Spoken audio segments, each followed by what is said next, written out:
വിളിക്കുന്നവരോടെ ആറ്റിങ്കൽ മുഖാമുഖത്തിൽ നിങ്ങളിപ്പോ ഓതിയ ഫൈൻ തിബിനലക്കും എന്ന് നിങ്ങൾ ഓതിയ രൂപത്തിൽ ഒരായത്ത് കാണിച്ചു തന്നാൽ പേരോടാ ഈ പ്രസംഗം ഇന്ന് നിർത്തും. ഇന്ന് നിർത്തിവെക്കും ഈ പരിപാടി. ഇവിടെ നിന്റെ ചെരുപ്പിടിച്ച് നടത്തും ഞങ്ങള്. ആയത്ത് കണ്ടോളി. ഫൈൻ തിബിനലക്കും നോക്കോ. ഫൈൻ തിബിനലക്കും എടുക്കടോ ചെരുപ്പ്, എടുക്ക് ചെരുപ്പ്.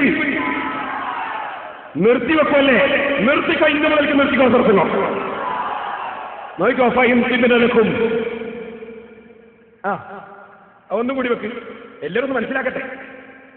വെല്ലുവിളിക്കല്ലേ നാദാൾക്ക് വന്നിട്ട്. വെല്ലുവിളിക്കുന്നവരോടെ ആറ്റിങ്കൽ മുഖാമുഖത്തിൽ നിങ്ങളിപ്പോ ഓതിയ ഫൈൻ തിബിനലക്കും എന്ന് നിങ്ങൾ ഓതിയ രൂപത്തിൽ ഒരായത്ത് കാണിച്ചു തന്നാൽ പേരോടാ ഈ പ്രസംഗം ഇന്ന് നിർത്തും. ഇന്ന് നിർത്തിവെക്കും ഈ പരിപാടി. ഇവിടെ നിന്റെ ചെരുപ്പിടിച്ച് നടക്കും ഞങ്ങള്. പച്ചക്കള്ളം അല്ലാടെ പേരിൽ പറയേ. നോക്കൂ. ഫൈൻ തിബിനലക്കും, ഫൈൻ തിബിനലക്കും, ഫൈൻ തിബിനലക്കും. സർവ്വമൗലിമാരും നടക്കും ചെരുപ്പും കൊണ്ട്. നിങ്ങളിവിടെ കാണിച്ച കൃത്രിമത്തിന്റെ സാഹചര്യം എന്ന് പറഞ്ഞുതരാ സദസ്യർക്ക് മനസ്സിലാക്കാൻ. എവിടെ ഇയാൾ ആയത്തോതിയെന്നറിയോ? ഇയാൾ ആയത്തോതിയാൽ എന്തിനാ? സ്ത്രീധനത്തെ പറ്റി അവിടെ ചോദ്യം. അപ്പൊ ഇയാൾ പറയണ് കുറെ ന്യായീകരണമൊക്കെ പറഞ്ഞിട്ട് അങ്ങനെ വാങ്ങിന് തെറ്റൊന്നുമില്ല, ഒരാൾ പൊരുത്തപ്പെട്ട് തന്നാൽ എന്താ എന്നൊക്കെ പറഞ്ഞിട്ട് മൂപ്പർ പറയാണ് പെണ്ണിന്റെ ഭാഗത്ത് നിന്ന് പൊരുത്തപ്പെട്ടിട്ട് നമുക്ക് വല്ലതും തന്ന തിന്നോളാനാണ് ഖുർആനിൽ പറയുന്നത് എന്ന് പറഞ്ഞിട്ട് ആയത്തോതുന്നത്. എന്നിട്ടാ മൂപ്പര് ആയത്തോതുന്നത്. ആയത്തോദന വിഷയം തന്നെ തെറ്റ്. അവിടെ അള്ളാഹു അതല്ല ഉദ്ദേശിച്ചത്. പേരോട് ആണെന്ന് തെളിയിക്കാൻ നിന്നെ കൊണ്ട് പറ്റുമോ? പറ്റും, പറ്റും, പറ്റും. തഫ്സീറുൽ കബീർ ഇമാം റാസിയുടെ തഫ്സീർ 948. ചെരുപ്പും പെറുക്കി നടന്നാ പോരാ കേട്ടോ. ആരാന്റെ ചെരുപ്പും പെറുക്കി നടന്നാ പോരാ. കിതാബ് ഓതി പഠിക്കണം കേട്ടോ. കേട്ടോളൂ. ഈ ഇൽം ഇമാം റാസി ഈ തഫ്സീറിൽ പറയും. ഈ ആയത്തിന്റെ തഫ്സീർ ഈ ഇൽം അറിഞ്ഞോളണം മൗലവിമാര്.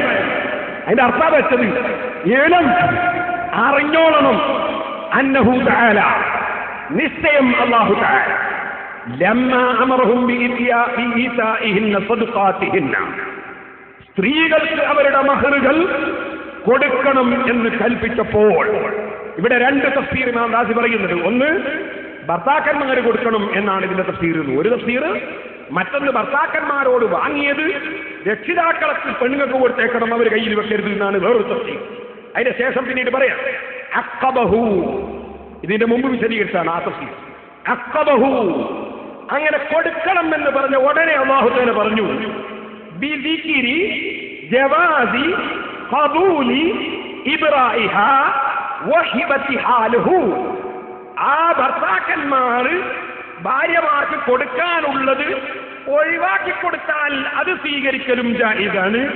വഹിബതിഹാ ലഹു ഭാര്യമാർ ഭർത്താക്കന്മാർക്ക് പൊരുത്തപ്പെട്ട് എന്ത് ദാനം കൊടുത്താലും ആ ദാനം കൊടുക്കുന്നതെല്ലാം സ്വീകരിക്കൽ അനുവദനീയമാണ് എന്നാണ് ഈ ആയത്ത് പഠിപ്പിക്കുന്നത് എന്ന് ഇമാം റാസി വിശദീകരിക്കുന്നു.